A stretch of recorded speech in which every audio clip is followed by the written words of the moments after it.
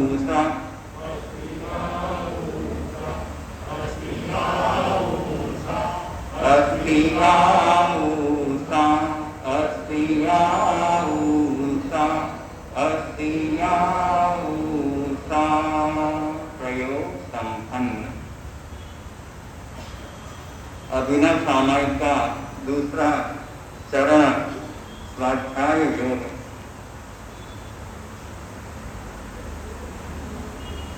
आचार्य तुलसी ने शावक संबोध में बहुत सुंदर लिखा है। जो अगार घर छोड़ बने अनगार धर्म के अधिकारी, शेष अगारी घर बारी के लिए अगार धर्म भारी।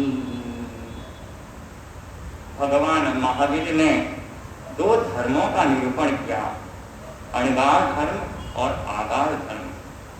अणगार धर्म अर्थात साधु जो यावत जीवन सामायिक करते हैं तीन करण तीन योग से, और अगार धर्म अर्थात श्रावक जो एक मुहूर्त के लिए सामायिक का प्रयोग करते हैं। सामायिक अर्थात क्या? सामायिक के शब्द में ही उसका अर्थ छिपा हुआ है। सामायिक दो शब्दों से बना है, समय और ईक। समय दिगंबर समाज में समय अर्थात आत्मा, समय अर्थात आत्मा और ईक अर्थात रहना। आत्मा में रहना सामायिक है। केवल आसन बिछाया, चद्दर ओढ़ी, मुख पट्टी बांध ली और सामायिक का प्रत्याख्यान कर लिया, इतने से नहीं होगा। यह आवश्यक है, यह पर बाह्य स्वरूप है, किंतु इसके साथ साथ सावध्य योग पापकारी प्रवृत्ति का त्याग करना और समता में रहना ही सही सामायिक है। जो व्यक्ति इस तरह की सम्यक सामायिक करता है वह व्यक्ति इस दुनिया का सबसे सुखी व्यक्ति है। ऐसा कहने में कोई अतिशयोक्ति नहीं होगी, क्योंकि आज सारी बीमारियों की जड़ विषमता है। सामायिक हमें कैसे करनी चाहिए, इसका एक सुंदर आचार्य तुलसी ने पद्य लिखा है। सामायिक औषध की गतिविधि कैसी हो, अंतः समता साकार बने कैसी हो। मिश्री मोहन की मूर्ति सामने आए, तो मन आमोद प्रमोद भाव बढ़ जाए।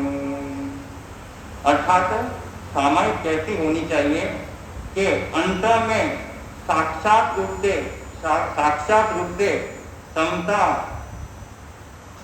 प्रतिष्ठित हो जाए, इस तरह की सामायिक होनी चाहिए। इसके लिए गुरुदेव ने इस पद्य में अपने ही धर्म संघ के दो श्रावकों का नामोल्लेख भी किया है। मिश्री मोहन अर्थात मिश्री मलजी खुराना जो राणावास के थे, और मोहन लाल जी पटेल जो लाडनू के थे। मिश्री मलजी खुराना के बारे में ऐसा कहा जाता है कि वो शीर्षासन में, शीर्षासन अर्थात सिर नीचे और पैर ऊपर, शीर्षासन में दो दो सामायिक कर लेते थे। एक बार वे अपने कुटीर में सामायिक कर रहे थे और ध्यान में खड़े थे। अचानक वहां पे चूहे जैसा कोई जंतु आया और उनके पैरों को काट दिया। खून निकला, किंतु उनकी तन्मयता भंग नहीं हुई। वे ध्यान में ज्यों के त्यों अडिग खड़े रहे। ऐसी समता की साधना करना ही सही सामायिक है और यह बड़ा कठिन है। इसी तरह मोहनलाल जी खटेर, उनके एक ऐसा नियम था कि जब तक वे सामायिक नहीं करते थे तब तक मुंह में पानी भी नहीं लेते थे और अपने इस नियम की संकल्प की पूर्ति उन्होंने अपने जीवन के अंत तक उसको निभाया और इसके लिए उनको बहुत बार कठिनाइयों का सामना भी करना पड़ा, किंतु अपने इस नियम का उन्होंने बराबर पालन किया।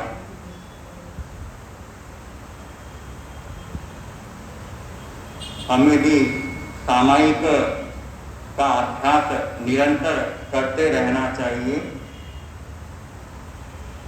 कहने का तात्पर्य यह है कि सामायिक में जितना संभव हो समता का प्रयोग करना चाहिए, ममत्व का त्याग करना चाहिए। यदि हम एक सामायिक करें तो उसका प्रभाव पूरे दिन तक हमारे जीवन में रहना चाहिए। जैसे हम एक बार खाना खाते हैं तो उसका प्रभाव भी कई घंटों तक रहता है, जबकि हम भोजन तो खाली 15, 20, 25 मिनट में खत्म कर लेते हैं, जबकि यह तो 48 मिनट की सामायिक है। इसका प्रभाव तो पूरे दिन तक रहना ही चाहिए। जिस व्यक्ति के मन में समता नहीं हो वह उसे हजार पदार्थ होने पर भी उसका मन बेचैन, उदास और संतप्त बना रहता है, और जिसके जीवन में समता आ जाती है वह अल्प साधनों में भी शांति का जीवन जी सकता है। भगवान महावीर के समय सैनिक की एक घटना आती है, पूर्णिया साधक की और सैनिक की, जो शायद आप सब जानते ही होंगे। मैं बहुत विस्तृत में इसकी चर्चा नहीं करूँगा, संक्षिप्त में बताना चाहूँगा कि भगवान महावीर का अनन्य भक्त सैनिक, उसको जब पता चला कि मैं नरक में जाने वाला हूँ तो उन्होंने भगवान महावीर से निवेदन किया कि भंते, मैं आपका भक्त और नरक में जाऊंगा तो ये तो अच्छी बात नहीं है। भगवान महावीर तो त्रिकालदर्शी थे। उन्होंने सोचा कि जिस व्यक्ति का जो आयुष्य बंध जाता है उसे तो निभाना ही, उसे तो पूरा करना ही होता है, किंतु सैनिक को थोड़ा प्रैक्टिकल तरीके से समझाना पड़ेगा।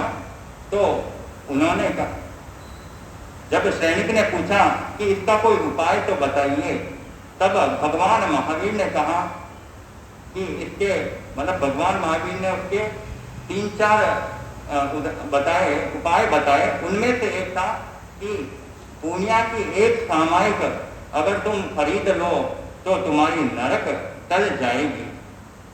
सैनिक ने सोचा, पूर्णिया तो मेरे ही नगर में रहता है, वह तो बहुत गरीब आदमी है और मैं उसका राजा हूँ, वो मुझे मना नहीं कर सकता।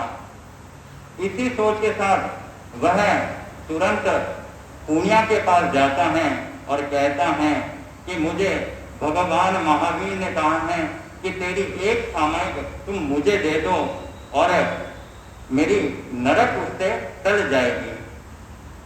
पूर्णिया ने सोचा, यह कैसी बच्चों जैसी बात कर रहा है, सामायिक भला कोई खरीदने और बेचने की चीज नहीं है, वह तो आत्मा की निर्मलता के साथ बिलोंग करती है। फिर भी उसने चिंतन पूर्वक सोचा और कहा कि सामायिक तो मैं आपको बेच दूंगा, पर मैं तो गरीब आदमी हूँ, मुझे इसका मूल्य तो पता नहीं है। आप इसका मूल्य, क्योंकि मैं कम तो मैं दूंगा नहीं, इसको सामायिक को कम मूल्य में तो बेचूंगा नहीं, और ज़्यादा मुझे लेना नहीं है। तो आप इसका मूल्य भगवान महावीर से ही पूछ कर आइए और मैं ये सामायिक आपको दे दूंगा। पुनिया तुरंत भगवान महावीर के पास गया और बोला, भंते, काम लगभग नक्की हो गया है, सौदा पक्का हो गया है, बस एक बात अब अड़ रही है, मूल्य की। हम भी कोई चीज खरीदते या बेचते हैं, एंड में बात वही आ जाती है कि इसकी प्राइस क्या है। तो भगवान, मुझे अब आप ये बताइए कि एक सामायिक का मूल्य कितना है और मुझे उसको कितना मूल्य चुकाना है। भगवान महावीर थोड़े मुस्कुराए और बोले, पुनिया, तू अपना पूरा राज्य भी अगर उसको दे दे तो भी एक सामायिक का मूल्य तो तुम नहीं चुका सकते। बंधुओं, सामायिक इतनी मूल्यवान है, हम भगवान महावीर की वाणी से ये जान सकते हैं कि वो एक नरक को भी टालने का शक्ति रखती है, किंतु हम थोड़े से इसमें प्रमाद कर जाते हैं। जो हमें सहज सुलभ प्राप्त हैं, हम भौतिक सुख सुविधा की ओर निरंतर दौड़ते जा रहे हैं, किंतु एक 48 मिनट का समय भी हम अपने लिए नहीं निकाल रहे हैं। आध्यात्मिक यह कमाई है बंधुओं, इसे भी हमें कमाना चाहिए और अपने जीवन में प्रतिदिन एक सामायिक अगर हो तो सबसे अच्छी बात है।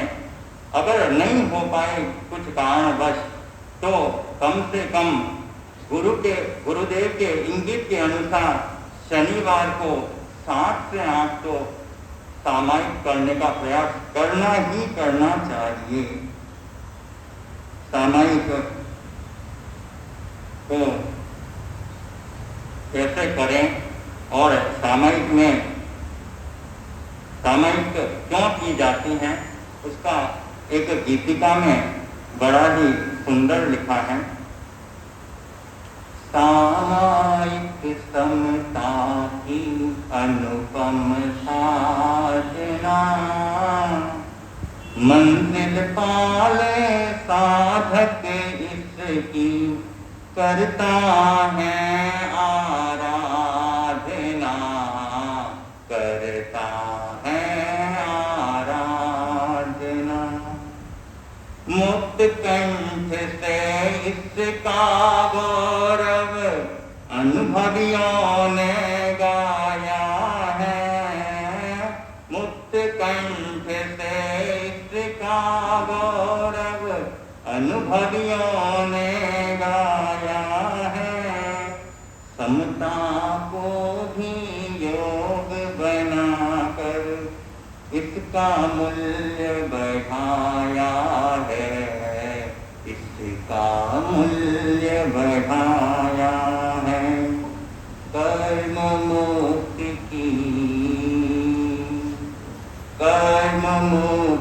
की सफल बनेगी कामना, मंजिल पाले साधक इसकी करता है आराधना, करता है आराधना। सामायिक तो सफल बने जब समता भाव जगे मन में। सामायिक तो सफल बने जब समता भाव जगे मन में। तन की चंचलता मिट जाए, जागृति जागृति आए क्षण क्षण में, जागृति आए क्षण क्षण में, सामायिक के दोषों को है टालना, मंजिल पाले साधक इसकी करता है आराधना, करता है आराधना। सामायिक का मूल्य पूर्णिया सावक से आका जाए, सामायिक का मूल्य पूर्णिया सावक से आका जाए। मूल मिले तो श्रेणिक दिक का नरक गमन भी टल जाए, नरक गमन भी टल जाए। प्रस्तुत की थी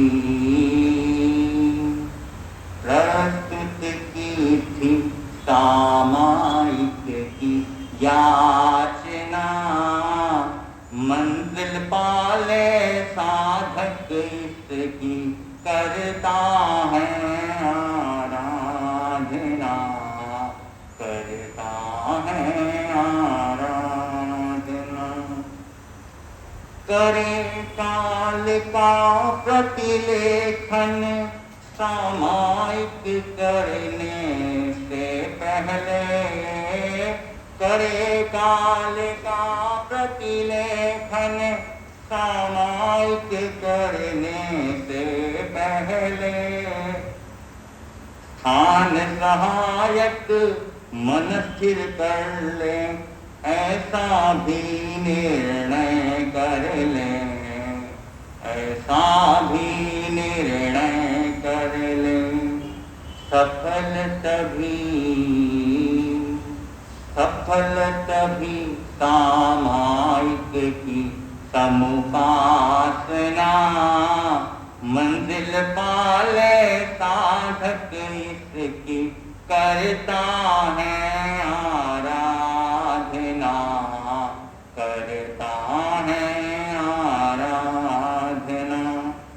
सामायिक समता की अनुपम साधना, मंजिल पाले साधक इसकी करता है आराधना, करता है आराधना। तो हम अपने जीवन में सामायिक का प्रयोग करें इसी भावना के साथ। ओम अहम मेरा नम्र निवेदन तीसरे चरण के लिए उपासक श्री चंद्र प्रकाश जी परमार से, तीसरा और चौथा ध्यान योग और त्रिगुप्ती साधना के लिए। तीसरा चरण ध्यान योग, हम 10 मिनट के लिए ध्यान का प्रयोग करेंगे। जिस आसन में आप स्थिरता से बैठ सकते हैं 10 मिनट तक के लिए, उस आसन का चुनाव करें। पीठ के स्थिति और ब्रह्म मुद्रा या ज्ञान मुद्रा, कोई मुद्रा आपको लगे। आपके कोमलता से बंद 9 बार 5 बार महाप्राण ध्वनि का प्रयोग करेंगे। आपको सांस भीतर लेना है और भंवरे के गुंजन की बातें सांस को छोड़ना है।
स्वयं के द्वारा स्वयं को देखते, अपने आप को देखने के लिए ये दीक्षा ध्यान का उपयोग कर रहा हूँ। ध्यान का संकल्प मैं चित्त शुद्धि के लिए दीक्षा ध्यान का उपयोग कर रहा हूँ। मैं चित्त शुद्धि के लिए दीक्षा ध्यान का उपयोग कर रहा हूँ। मैं चित्त शुद्धि के लिए दीक्षा ध्यान का उपयोग कर रहा हूँ। ध्यान का पहला चरण कायोत्सर्ग। अपने चित्त को दाहिने पैर के मुद्दे पर केंद्रित करें और शिथिलता का सुझाव दे। दाहिने पैर का अंगूठा शिथिल हो जाए, शिथिल हो जाए, शिथिल हो जाए। अनुभव करें, दाहिने पैर का अंगूठा शिथिल हो रहा है, शिथिल हो रहा है, शिथिल हो रहा है। अनुभव करें, दाहिने पैर का अंगूठा शिथिल हो गया है, शिथिल हो गया है, शिथिल हो गया है। इसी प्रकार जो अवयव का नाम बोलूं उस पर अपने चित्त को केंद्रित करें और उसे शिथिलता का सुझाव दे और शिथिलता का अनुभव करें। दाहिने पैर के अंगूठे, अंगुलियां, पंजा, तलवा, एड़ी, टकना, पिंडली, घुटना, ध्यान और कमर तक का भाग, सारे अवयव को शिथिलता का सुझाव दे, शिथिलता का अनुभव करें। अनुभव करें, पूरा पैर शिथिल हो गया है, शिथिल हो गया है, शिथिल हो गया है। इसी तरह बायां पैर अंगूठे से लेकर कमर तक के सभी अवयवों को शिथिलता का सुझाव दें और शिथिलता का अनुभव करें। अनुभव करें, बाएं पैर के अंगूठे से लेकर कमर तक के सारे अवयव शिथिल हो रहे हैं, शिथिल हो रहे हैं, शिथिल हो रहे हैं। अनुभव करें, बायां पैर के मुद्दे से लेकर कमर तक का पूरा भाग शिथिल हो गया है, शिथिल हो गया है, शिथिल हो गया है। चित्त को कमर के ऊपर पेट पर ले जाए और पेट के सारे अवयवों को शिथिलता का सुझाव दे और शिथिलता का अनुभव करें। अनुभव करें, पेट के सारे अवयव शिथिल हो रहे हैं, शिथिल हो रहे हैं, शिथिल हो रहे हैं। अनुभव करें, पेट के सारे अवयव, गर्दन तक का पूरा भाग शिथिल हो गया है, शिथिल हो गया है, शिथिल हो गया है। चित्त को बाएं हाथ के अंगूठे पर ले जाए, बाएं हाथ के अंगूठे से लेकर कंधे तक के पूरे भाग की अनुप्रेक्षा करें, शिथिलता का सुझाव दें।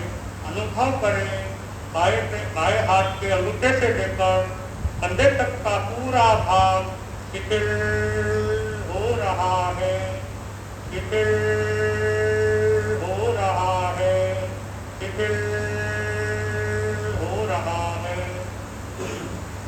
अनुभव करें, दाएं हाथ के अंगूठे से लेकर कंधे तक का पूरा भाग शिथिल हो गया है, शिथिल हो गया है,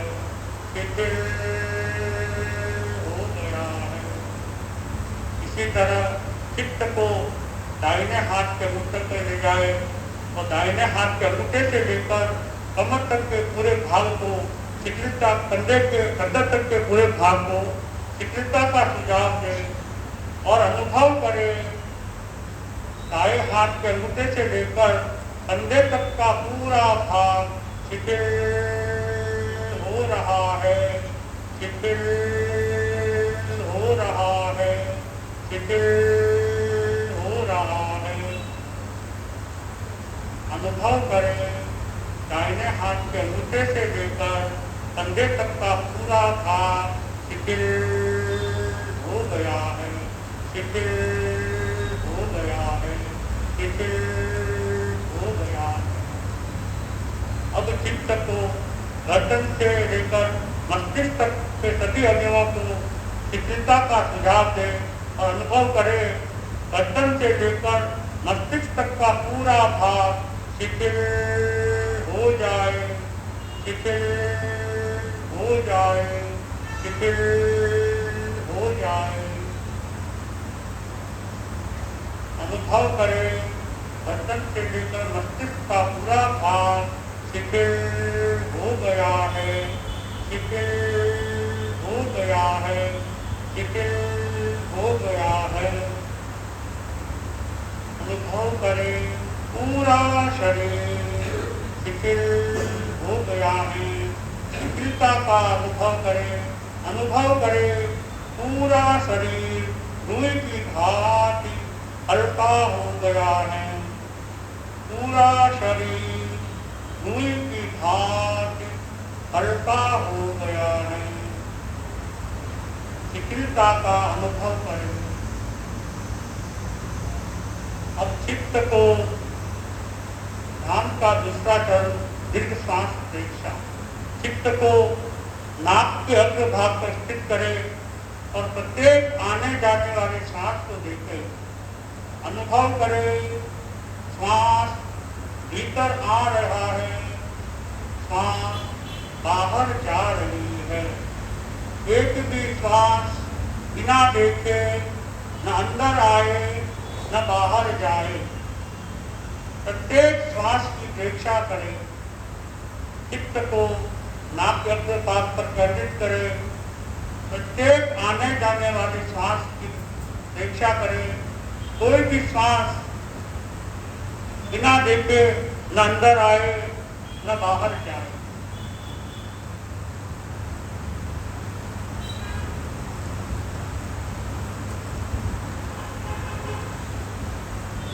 प्रत्येक श्वास की प्रेक्षा करें। श्वास अंदर आ रहा है, श्वास बाहर जा रहा है। चित्त को नाक के अग्र भाग से हटाकर नाभि पर केंद्रित करें और अनुभव करें जब श्वास भीतर आता है तो पेट फूल रहा है और जब श्वास बाहर जा रहा है तब पेट सिकुड़ रहा है। अनुभव करें श्वास लेते समय पेट फूल रहा है और श्वास को छोड़ते समय पेट सिकुड़ रहा है।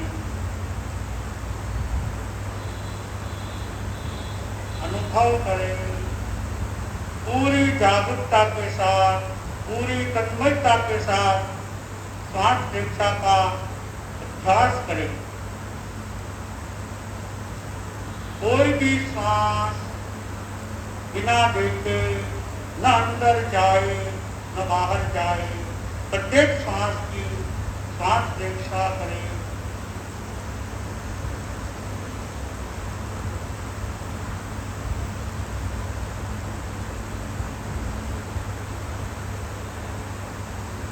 चित्त को नाभि से हटाकर ज्योतिर्केंद्र पर ललाट के दोनों मध्य भाग पर केंद्रित करें और वहां पर चमकते हुए सफेद रंग का ध्यान करें। चित्त को ललाट के मध्य भाग पर केंद्रित करें, ज्योति केंद्र पर, और अनुभव करें वहां पर सफेद रंग का ध्यान करें। ललाट के मध्य भाग पर सफेद रंग दिख रहा है, पूर्णिमा के चांद के भांति दिख रहा है। अनुभव करे उस चांद से निकलने वाली श्वेत रश्मियां मेरे पूरे ललाट पर फैल चुकी है। पूरे ललाट पर सफेद रंग का ध्यान करें।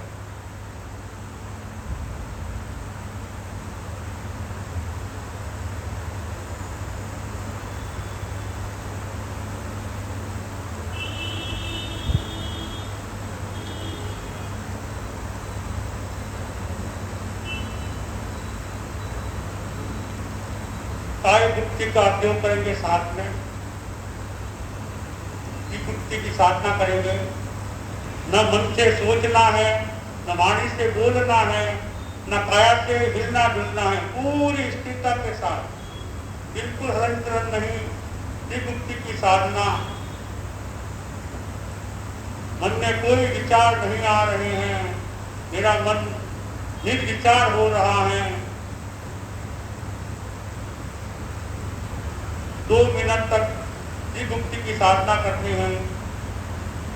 मन को निर्विचार करने का प्रयत्न करें। जो भी विचार आ रहे हैं उसे सहज निष्ठा भाव से देखने का प्रयास करें। प्रयास यही रहे, मेरा मन विचारों से रिक्त हो रहा है।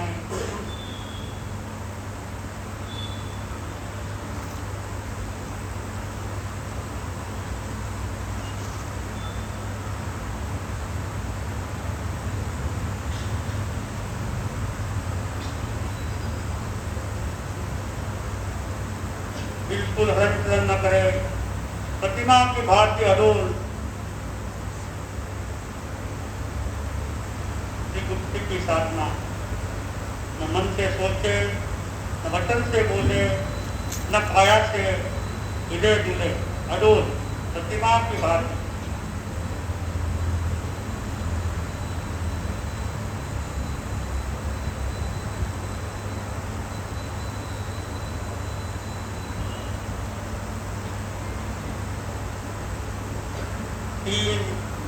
गहरे लंबे सांस के साथ ध्यान का प्रयोग संपन्न करेंगे। 3 लंबे गहरे सांस ले और छोड़े।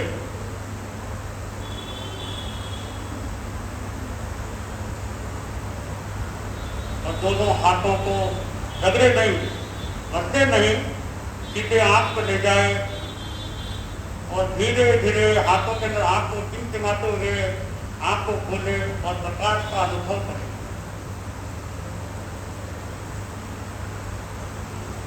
ध्यान का प्रयोग संपन्न।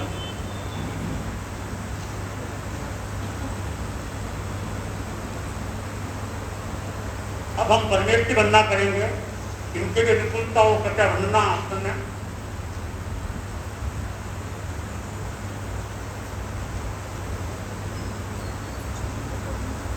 वंदना आनंद पुलकित विनयनत हो मैं करूं।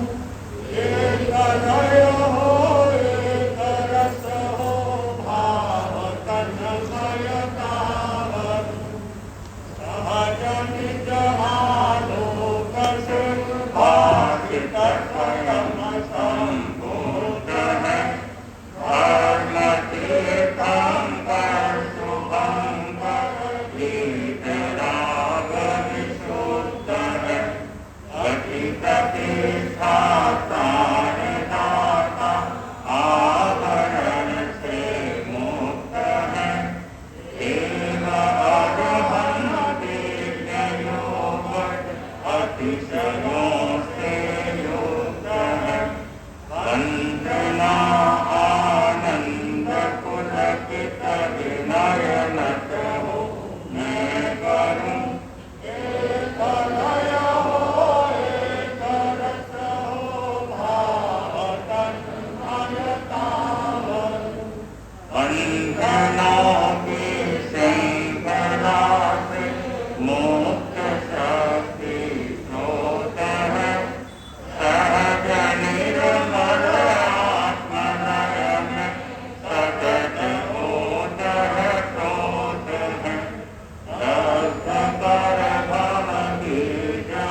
सामयिक पालनी है, लेकिन शायद 2-3 मिनट का गैप लग रहा है, तो तब तक कुंदन जी अपनी बात कहना चाहते हैं 3 मिनट के लिए लगभग, उसके बाद हम सामयिक को पालेंगे।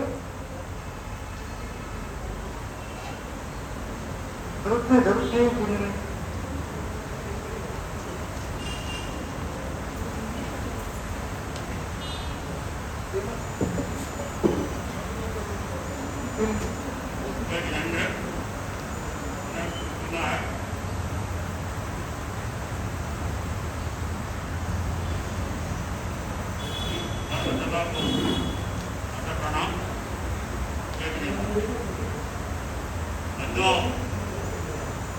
हम जब नवरात्रि पर्व मना रहे हैं, प्रसन्नता से मना रहे हैं। अपन जैन हैं, जैन के नाते हमें ये समझना होगा कि धर्म क्या है।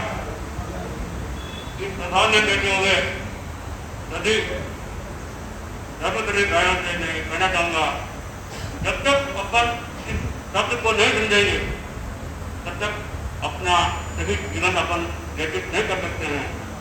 धर्म जीवन का सत्य है। धर्म आत्मा का स्वभाव है। धर्म इच्छाओं का संयमन है। धर्म आत्मा का सौंदर्य है। धर्म कर्म निंदा का साधन।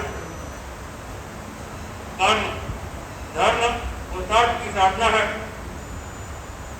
धर्म बदलाव का विश्वास है। धर्म जीवन का अनुशासन है। धर्म जीने की सही कला है। धर्म आनंद की उपलब्धि है। धर्म आत्मदर्शन का राजपथ है। धर्म विभाव से स्वभाव में आने का मार्ग है। अपन सब यहाँ बैठे हुए हैं, मेरा सबसे नम्र अनुरोध है कि जरूर इस पर चिंतन मंथन करें। समय की सीमा है और अरहम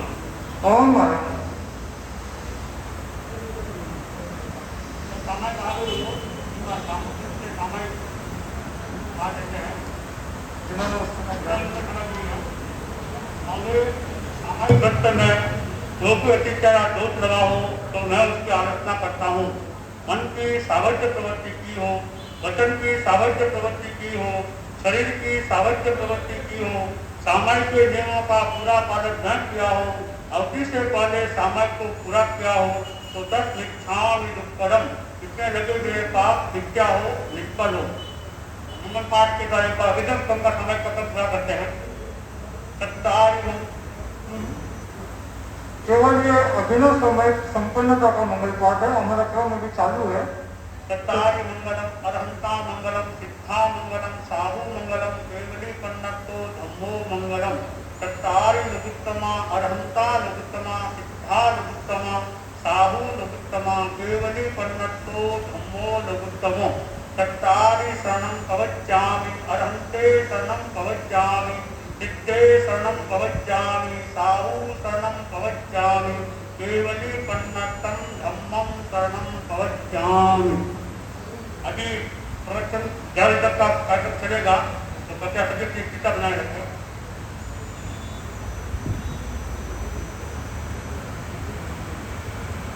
ओम अरहं सुगुरु शरणं विघ्नहरणं विदेवरणं सहज होमं जगे चेतन करे दर्शन स्वयं के हम बने अरहं बने अरहं बने अरहं बने अरहं।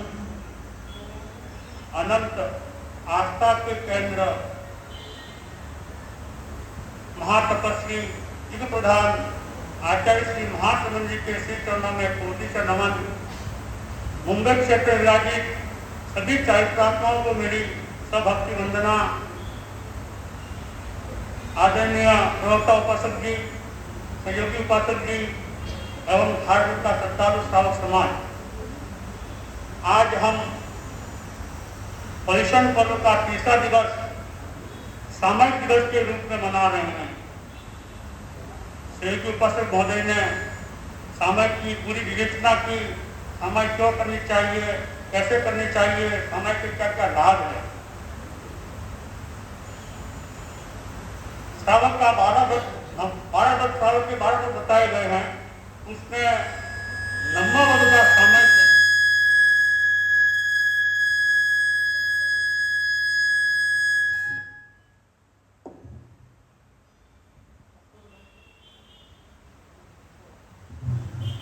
चार चीजें दुर्लभ बताई गई है। मनुष्य जीवन का मिलना, धर्म का श्रवण, श्रद्धा और संयम में पराक्रम। हम परम सौभाग्यशाली हैं कि हमें मनुष्य जीवन मिला है, और मनुष्य जीवन में भी कौन सा जैन धर्म मिला है।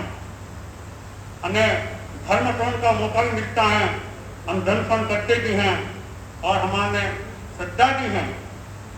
बंधुओं, सचकर्म में आता है, धर्म है समता विषमता पाप का आधार है, जैन शासन के निरूपण का यही बस सार है। त्याग कर सावज्यचर्या सुखद सामायिक करूं, दीन अपने आप में हो मैं भवोदधि को धरूं। साधुओं के तो जीवन भर की सामायिक होती हैं, और साधुओं के लिए 28 मिनट की सामायिक का विधान किया गया है। उसके अंदर हम सावज्य पारंपरिक प्रवृत्ति का त्याग करते हैं 28 मिनट के लिए। और जैसे हमने अभी उपस्थित बताया, एक सामयिक का कितना महत्व है। राजा सैनिक का जब नृत्य की बात चल रही थी, हमें यह सोचना है कि एक सामयिक का इतना महत्व है, इतनी धन संपत्ति भी एक सामयिक की तुलना नहीं कर सकती, तो हम एक समय छोड़ के धन संपत्ति कमाने के पीछे पड़े हुए हैं। हमें बंधु आज विचार करना है कि हमें मनुष्य जीवन मिला है, 84 लाख योजना में भटकने के बाद में हमें ये मनुष्य जन्म मिला है, तो क्यों न हम इस मनुष्य जीवन का पूरा लाभ उठाए और अपने आप को अध्यात्म से जोड़े। अपने जीवन में सामयिक का क्रम होना ही चाहिए। अगर आप सामयिक नहीं कर पाते हैं या किसी कारण आपके पास समय की कमी है या कोई विशेष कार्य है, तो आप संगम का सहारा भी दे सकते हैं। लेकिन मेरा यह मानना है कि हमारे प्रतिदिवस की दिनचर्या में सामयिक या संवर या तो 20 मिनट का संवर कर लो या एक सामयिक कर लो, तो हमारा जीवन अध्यात्म से आप्लाइड हो सकेगा और हम भी अपने कुछ आत्मा का कल्याण कर पाएंगे। समता का साधना करने का प्रमुख साधन है सामयिक। समता क्या है? मन में प्रश्न होता है, हमें सामयिक क्यों करनी चाहिए? समता का विकास करने के लिए। समता का अर्थ होता है हमारे भीतर राग और द्वेष की कमी। हम करते हैं, कर्म का वर्णन आता है 8 कर्मों का। ये कर्म हमारे आत्मा से चिपकते हैं, इसका प्रमुख कारण क्या है? राग और द्वेष। हमारे भीतर में राग और द्वेष की चिकनाहट है जो कर्मों को आकृष्ट करती है, और हमारी आत्मा के साथ में ये कर्म बंधन होता है तो हमें भुगतना पड़ता है। अगर हम हमारे भीतर समता का विकास करते हैं, राग द्वेष को दूर करते हैं, तो हो सकता है हमारे कर्मों का बंधन कम हो। हम देखते हैं कि आज हमारी युवा पीढ़ी मोबाइल का ऐसा प्रचलन हो गया, मोबाइल देखते बैठते हैं तो कभी कभी ऐसा लगता है कि 1-2 घंटा निकल जाता है, लेकिन हमें सामयिक की याद नहीं आती है। तो क्यों ना हम हमारे जीवन में कर्म बनाए कि हमारे समय का सदुपयोग करें। हमें जैन धर्म मिला है, ऐसी साधना पद्धति मिली है अपने आत्मा कल्याण करने के लिए, फिर भी हम सामयिक नहीं करते हैं, तो हमारे लिए कहीं न कहीं एक चिंतनीय विषय है। और आज का दिवस, ये सामयिक दिवस, हमें यही प्रेरणा देता है कि आज भी 4-5-7 सामयिक नहीं करनी है। हमारे जीवन में यह क्रम बने, दैनिक दिनचर्या में यह क्रम बने कि हमें एक सामयिक करनी है। हम प्राचीन साधकों की इतिहास को पढ़ते हैं तो उनके ऐसे त्याग थे, बिना सामयिक थे तो मुंह में अन्न जमकर त्याग था उनके। तो हमें भी इस और आगे बढ़ना है। सामयिक बताई जाती है 6 कोटि की भी होती है, 8 कोटि की भी होती है, 9 कोटि की भी होती है। उनने प्रश्न आता होगा 6 कोटि क्या, 8 कोटि क्या, 9 कोटि क्या। तो श्रावक के 6 कोटि और 8 कोटि की समाई हो सकती है। 6 कोटि की समाई भी आपने की, दुलियम तिलियम मंता बच्चा कायसा, 2 कर्म और 3 योग। इसमें कैसे 6 कोटि कैसे होती है? इसमें मन के अनुमोदना खुली रहती है आपकी। करूंगा नहीं काया से और वचन से, और करूंगा नहीं काया से और वचन से, ये हो गया 6 कोटि की सामाई।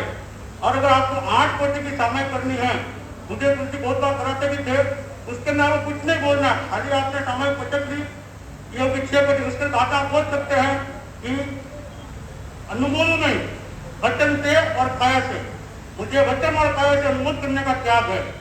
पापी प्रवृत्ति का वचन और काया से अनुमोदन का त्याग है। क्योंकि हम तो संसार में और अपने साधना में पक्की नहीं कि मन से विचार में आए, क्योंकि हम तो यहाँ बैठे हैं, कभी बार मन कहीं चला जाता है, कभी बार मन कहीं चला जाता है, तो मन से तुम्हारे पाप के बंधन बनते हैं। लेकिन हम ये इतना कोई बोलते हैं तो हमारी सामायिक 8 कोटि की श्रेणी में आ सकती है।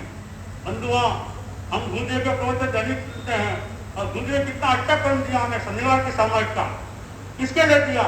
कि जो श्रावक सामायिक नहीं करते हैं या जिनके जीवन में सामायिक का क्रम नहीं है, तो कम से कम शनिवार से 7 से 8 के बीच की सामायिक आप कर सकते हैं। इसके लिए गुरुदेव ने ये क्रम दिया, शनिवार को 1000 महीने की 4 में कर दो, लेकिन अपने जीवन में यह क्रम हमें पूर्ण करना चाहिए और हमें अध्यात्म से जुड़ना चाहिए। सामायिक के बारे में श्रावकों का वर्णन होता है। अभी आप अपना मिट्टी मंजी सुनाना, मूला जी फतेह, ऐसे एक साल हुए थे, हेमचंद जी बोलिया प्रमुख जी घटना थे कि वो भी सामायिक की साधना कर रहे थे, और साधना सामायिक में बैठे थे, और उनके पीछे पीठ के पीछे तो सर्व जाति का जीव छिड़ गया। लेकिन बिल्कुल अपने साधना मन उनको लग रहा है साफ खड़ा है, लेकिन फिर भी उन्होंने सामायिक की साधना पूरी की और सर्व जाति का हमें भी ऐसी सामायिक की साधना अभी तो बोले, लेकिन हमें करना चाहिए, समता की साधना हमें करनी चाहिए। सामायिक का कितना महत्व है। एक श्रावक जी थे, उनके जीवन दैनिक क्रम था सामायिक का, और अपने आश्रम को इतने साथ में रखते थे, जहाँ कोई मौका मिल गया, समय देखा समय पास में है और समय कर सकते हैं तो वह समय कर लेते थे। एक बार ऐसे ही कोई वो यात्रा करने के लिए जा रहे थे, रास्ते में बस में यात्रा कर रहे थे, किसी गाँव में जा रहे थे, किसी कार्य से, तो उनका आश्रम के साथ में रहता था, तो जा रहे थे, साधु के कैसे भी थे उनके, और अचानक ऐसा हुआ कि बीच में ही डाकू बस में चढ़ गए और सबको लूटना उन्होंने चालू कर दिया। साहु जी को भी पीछा बता, तेरे पास से क्या रिकॉर्ड हो गया, ना बैग बना कर दिया, उनके हाथ में वो आसन आ गया, उन्होंने देखा उसके आसन कुर्सी गुप्पति इसके पास से क्या होगा, तो छोड़ के चले गए। तो जब अपने सामने के उपकरणों का इतना महत्व है तो सामने का कितना महत्व होगा।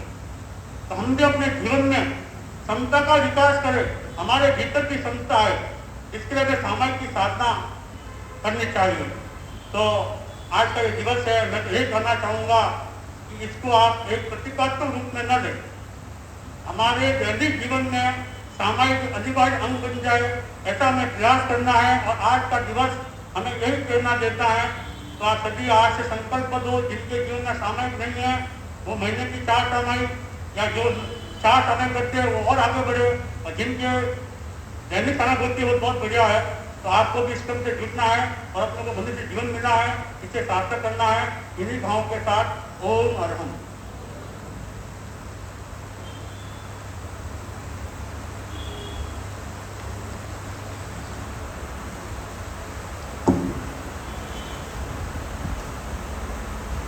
धम्मो मंगल मुक्तिकम अहिंसा संयमोतो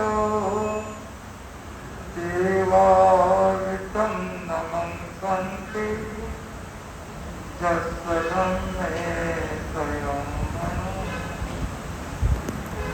परमाराध्य पूज्य गुरुदेव के श्री चरणों में वंदना। मुंबई क्षेत्र में विराजित सभी चारित्र आत्माओं के श्री चरणों में वंदना। उपस्थित श्रद्धालु सवर्ण समाज एवं उपस्थित हुए, आज परीक्षा पर्व का तीसरा दिवस सामायिक दिवस, अभिनव सामायिक का प्रयोग संपन्न हो चुका है। और जैसा कि कल बताया गया, आश्रम के वचन लगभग 11 बजे तक चलाने का उस दृष्टि से लगभग 10:35 का समय हो चुका है। 20 बजे से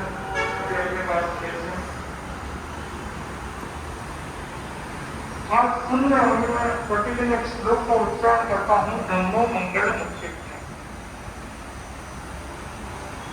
ये श्लोक की व्याख्या भी हम करेंगे, लेकिन पहले तो श्लोक कहाँ आता है उसके बारे में जानना भी बड़ा रसप्रद होगा।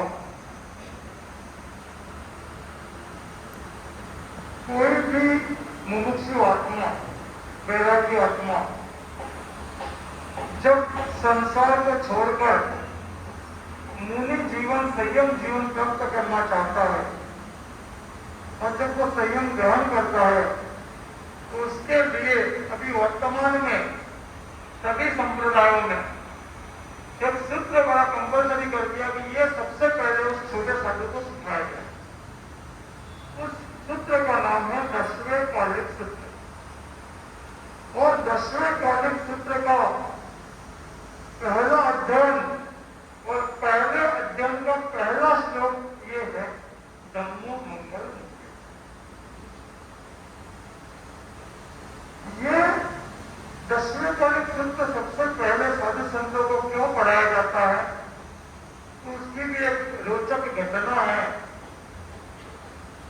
भगवान महावीर के जीवन के बारे में हमने सुन रहे हैं, पूरे गांव के बारे में, और भगवान महावीर का शासन अभी वर्तमान में चल रहा है।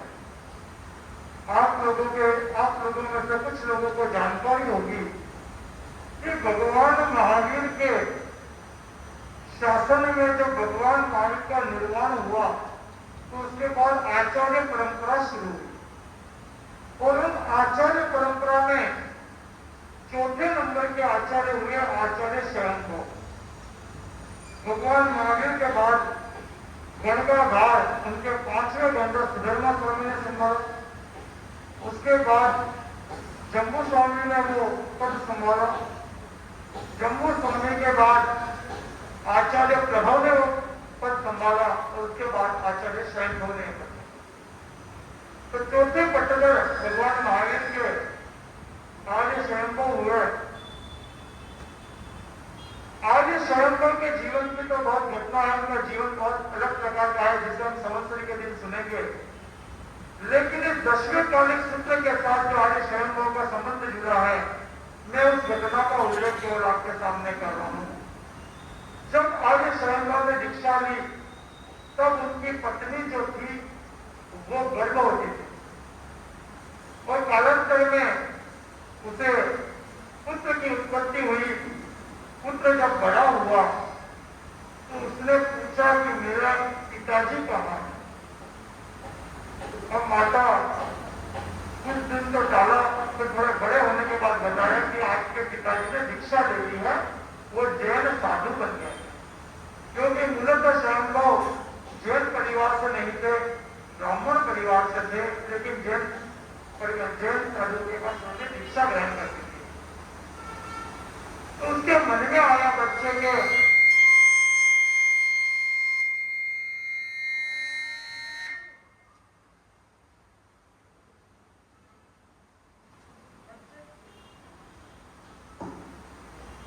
के मन में आया कि मुझे अपने पापा से मिलने जाना है। बड़ी जिद की तो माता ने कुछ व्यक्ति के साथ उसको भेज दिया ताकि वो अपने पिता की खोज कर सके। तो ढूंढते ढूंढते पता लगाया कि आचार्य शंकर कहाँ है, लेकिन उससे जानकारी प्राप्त नहीं हुई। लेकिन जिस दिशा का या जिस नगर का अनुमान था उस तरफ जब वो गया तो सहयोग ऐसा मिला कि बच्चे के सामने खुद आर्य स्वयंभू ही आ गए। उन्होंने देखा ये बच्चा मेरे नाम से इंक्वायरी कर रहा है कि आर्य स्वयंभू कहाँ मिलेंगे, ये बच्चा कौन है। उसने उसे पूछा कि भाई तू कहाँ से आया है, क्यों आर्य स्वयंभू के बारे में पूछ रहा है। उसने बताया कि आर्य स्वयंभू मेरे पिता है और मैं उनको ढूंढने के लिए आया।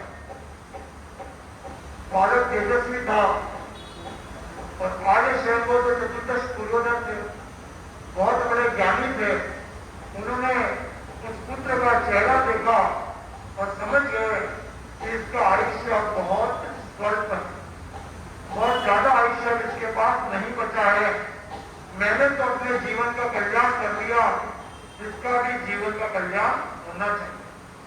उन्होंने उसे प्रतिबोधित किया, कहा मैं आर्य सैनिकों को जानता हूं और मैं उनको उनसे मिला सकता हूं, लेकिन अभी उसके लिए समय है।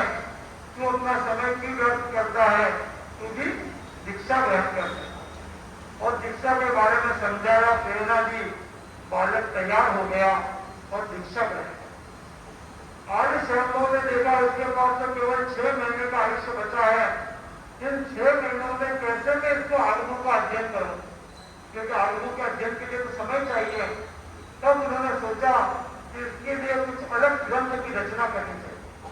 तो उन्होंने सभी आगमों में से जो साधु जीवन के लिए उपयोगी है, साधुचर्या के लिए उपयोगी है, जिसे पढ़ने से साधु अपना जीवन संयम में कैसे व्यतीत कर सकता है, इसकी जानकारी है, वो सारे पद्यों को निकालकर एक नया सूत्र बनाया जिसका नाम था दशवेद। तो आज भी जितने साधु संत बनते हैं उन्हें साधुचर्या की पूर्ण जानकारी प्राप्त हो जाए, वो अपना संयम आराम से चला सके, इसलिए 10वें कार्य सूत्र की रचना हुई और 10वें कार्य सूत्र आज सभी को पढ़ाया जाता है। काल के समय के साथ 6 महीने बाद जब उसका मृत्यु हो जाती है, तब थोड़ा सा आर्य सैनिकों का चेहरा म्लान हो जाता है। तो साधु पूछते हो भाई आपका चेहरा म्लान क्यों? जैसे बाल साधु था और आपके तो कई साधु है, कई संघ, कितना बड़ा संघ है आपका, आपके चेहरे को ये मायूसी क्यों? तब उन्होंने बताया कि मैंने कभी ये बात बताई नहीं, लेकिन ये मेरा संसार पक्षीय पुत्र था। तब उन साधुओं ने कहा ये बात तो आप पहले बताते, हम इनसे कोई भी कार्य नहीं करवाते, इनका पूरा ध्यान रखते हैं। बोले इसलिए तो नहीं बताया, तुम ध्यान रखते तो इसकी निद्रा कैसे होती, जो कर्मों को कैसे काटता। तो क्या ये कहानी तो 10वें कार्य के संदर्भ में थी। मैं इस मूल बात में आ रहा हूं। एक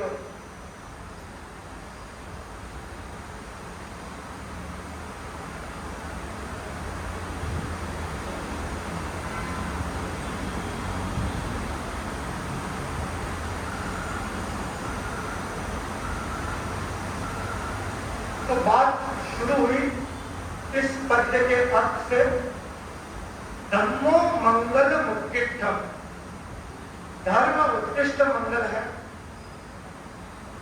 अहिंसा संयमो तवो। ये धर्म जो उत्कृष्ट मंगल है उसका स्वरूप क्या है? अहिंसा, संयम और तप। देवा वितन नमन संति जस धर्मे सया। जिस आत्मा के भीतर धर्म का वास होता है उसे देवता भी नमस्कार करते हैं। ये इस गाथा का अर्थ है। इसका विश्लेषण भी हमें आगे सुनना है। पहला शब्द होता है धर्म, धम्मो, धर्म। धर्म उत्कृष्ट मंगल है कि पहले हमें धर्म को समझना पड़ेगा, तब मंगल और अमंगल की बात करें। अभी जैसे कुंदन जी समय धर्म की बहुत व्याख्या है और धर्म की कितनी ही व्याख्या की जा सकती है। जैसा कल विषय चला था अनुप्रेक्षा का, कि हम चिंतन और मनन करें तो एक ही शब्द के कई अर्थ निकल सकते हैं, बन सकते हैं। हमारे जैन शासन में ऐसे आचार्य भी हुए जिन्होंने पूरे चातुर्मास में संयोग वित्त केवल इस छोटे से वाक्य पर 4 महीने प्रवचन किए। ऐसे भी आचार्य हमारे जैन शासन में हुए। तो शब्दों के अर्थ कई प्रकार के हो सकते हैं। हम जैसा कहते हैं राष्ट्र धर्म, तो यह शब्द आता है कर्तव्य। तो कर्तव्य को भी धर्म का शब्द दिया गया। तो जो भी हमारे कर्तव्य या जिम्मेदारियां होती हैं उसे भी कहा गया धर्म। गृहस्थ धर्म क्या होता है? गृहस्थ की जिम्मेदारियां निभाना। राष्ट्र धर्म क्या होता है? राष्ट्र की जिम्मेदारी निभाना। कई बार हम कहते हैं पानी का धर्म है शीतलता। यहाँ धर्म का अर्थ हो गया स्वभाव। व्यक्ति जो वस्तु का मूल्य स्वभाव होता है उसे भी धर्म कहा गया। एक होता है सिद्धांत। हम कहते हैं इस धर्म में क्या है, तो इस धर्म के सिद्धांत बताए जाते हैं, तब उस सिद्धांत के आधार पर धर्म की व्याख्या की जाती है। कई बार हम कहते हैं धर्म का अर्थ दर्शन, जैसे भिक्षु दर्शन, तेरापन दर्शन, जैन दर्शन, वैदिक दर्शन, सांख्य दर्शन, तो ये क्या है, धर्म की परिभाषाएं हैं। तो इस प्रकार धर्म को हम अलग अलग कई रूपों में बांट सकते हैं।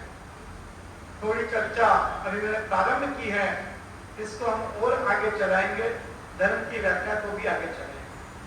अभी महावीर की जीवनी भी हमको पढ़नी है और साथ साथ में मुझे कुछ बातें और भी करनी है।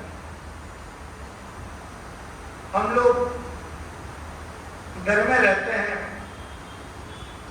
बहुत समय हो जाता है, तो थोड़ा बहुत लगता है कि कहीं घूमने जाना चाहिए, सबके मन में आता है। एक सोच के बताओ, हम बाहर घूमने जाए, कितने दिन बाद मन लग जाएगा, कितने दिन हमारा मन भाव लग जाएगा?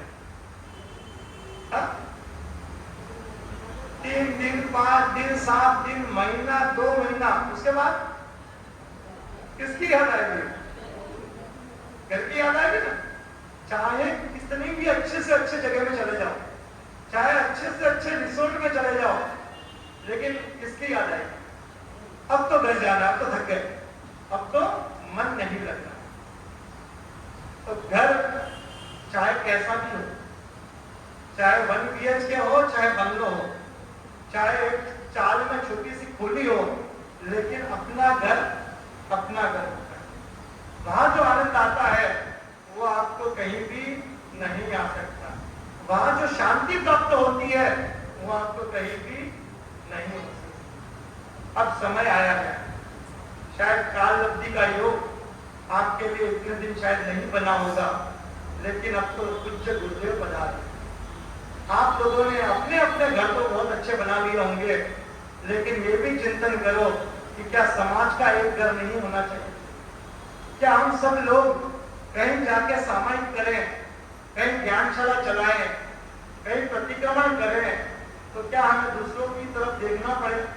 क्या हम इतने भी सक्षम अब तक नहीं बन पाए इतने वर्षों के बाद कि हम समाज के लिए घर का निर्माण कर सकें? मेरे ख्याल से कमी तो कहीं नहीं है, लेकिन शायद काल लब्धि का योग नहीं था, क्योंकि मैं जिनसे भी मिला, जिनसे भी बातें की, सबके मन में तड़प है। सब चाहते हैं कि यहाँ पर हमारा एक घर हो, लेकिन शायद काल लब्धि का योग नहीं मिल रहा। मुझे एक छोटी सी घटना याद आ रही है। एक बच्चा अपने पिताजी के साथ मंदिर में गया। आप भी जाते होंगे कई मंदिरों में। उस पिताजी ने बच्चे के हाथ में 1 रुपया दिया और कहा, इस पेटी में, बच्चे होते हैं, 5-6 साल का बच्चा था, उसने पापा को पूछ लिया, पापा ये 1 रुपया क्यों डालना? उसने सर प्रश्न किया, अगर पेटी में 1 रुपया डालना है तो क्यों डालना? आपके साथ भी ऐसा प्रसंग शायद हुआ हो, क्योंकि छोटे बच्चे प्रश्न पूछने से चूकते नहीं हैं। आप लोग भी सोचें क्या जवाब हो सकता है इस प्रश्न का? क्यों वहां 1 रुपया डालना है? कुंदन साहब, क्यों डालना है?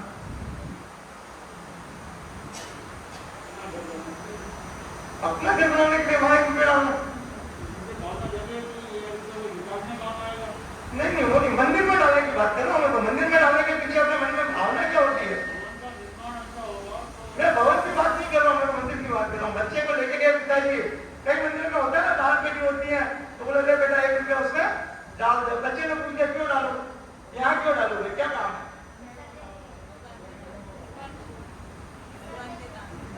वो 5 साल का बच्चा भी समझ पाएगा आपकी बात? विसर्जन के लिए डालना है तो समझ पाएगा क्या वो?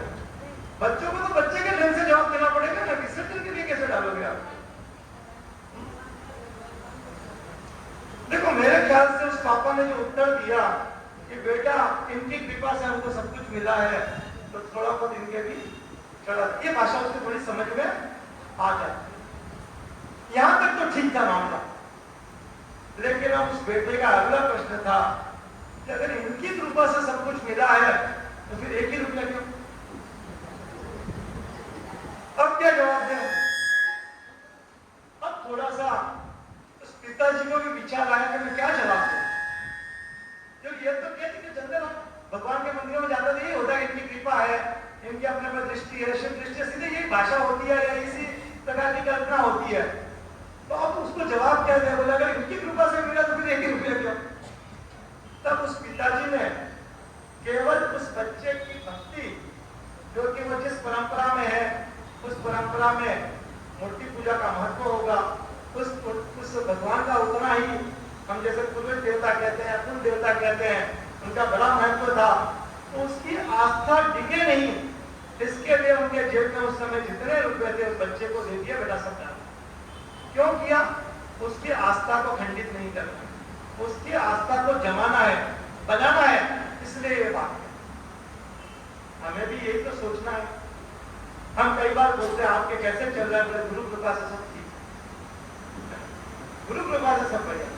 अब चाहे गुरुदेव की कृपा कह दो, पुण्य का उदय कह दो, भगवान की कृपा कह दो, परमात्मा की कृपा कह दो, किसी भी शब्द का उपयोग करो, मूल बात तो वही है कि आपको पुण्य का उदय है और इसलिए इस समय आपके लिए सब कुछ ठीक ठाक है। आपके पास संपत्ति है, आपके पास परिवार है, बाकी सारी चीजों की सुलभता है।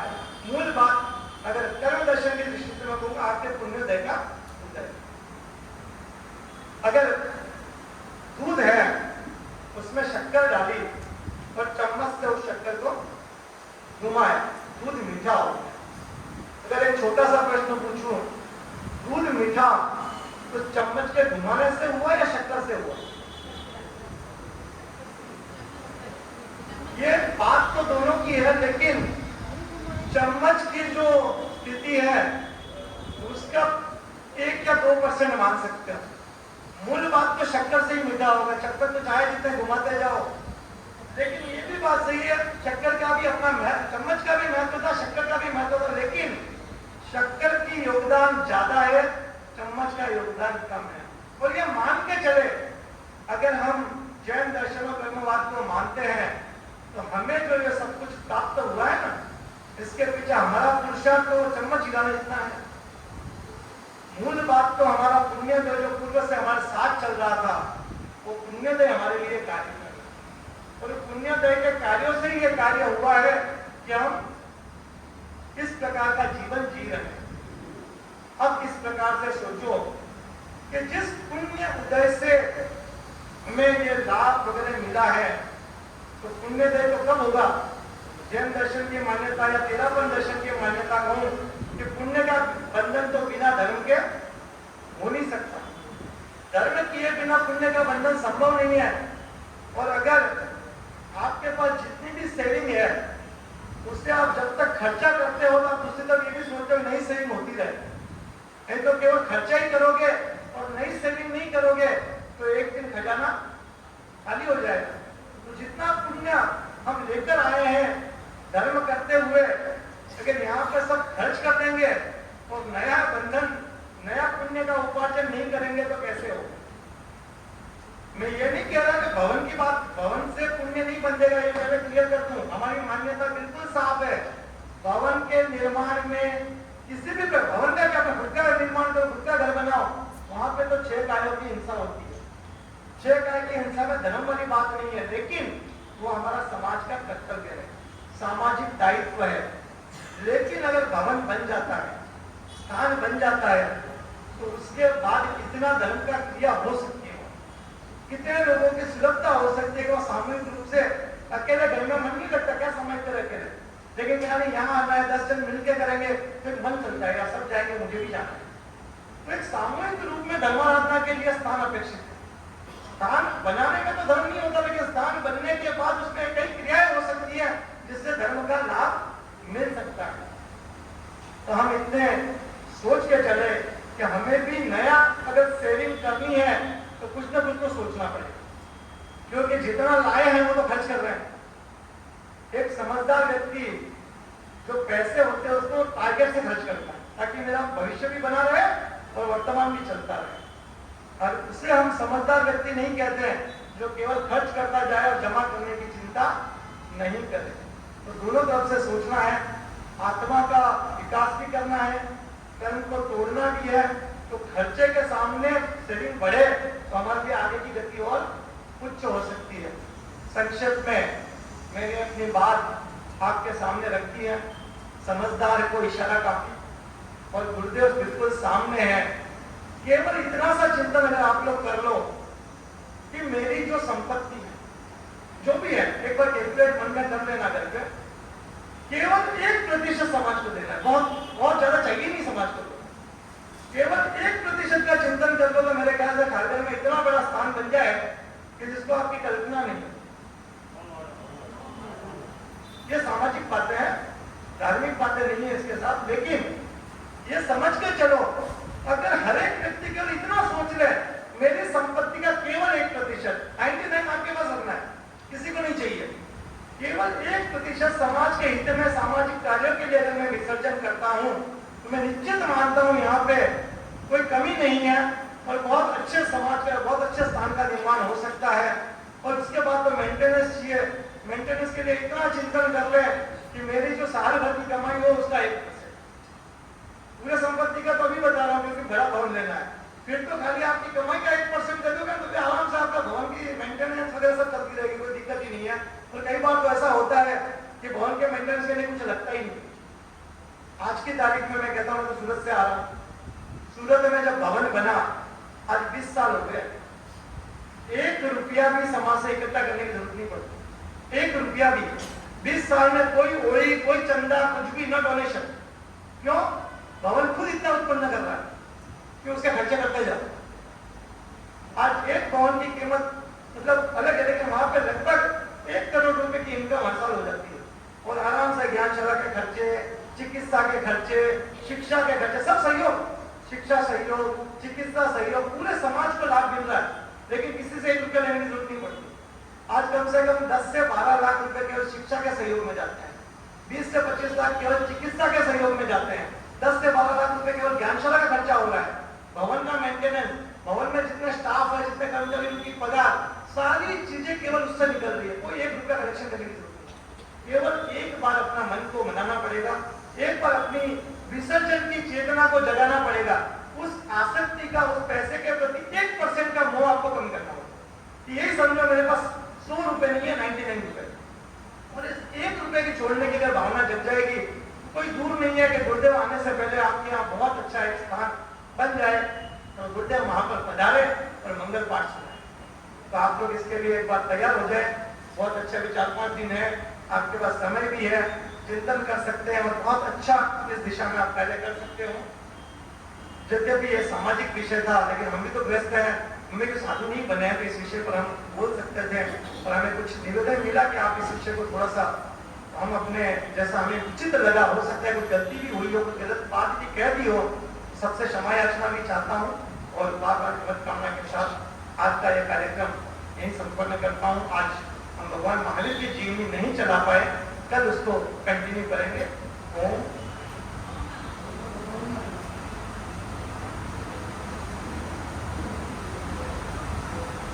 कोई सूचना दे दे, फिर उसके बाद मंगल।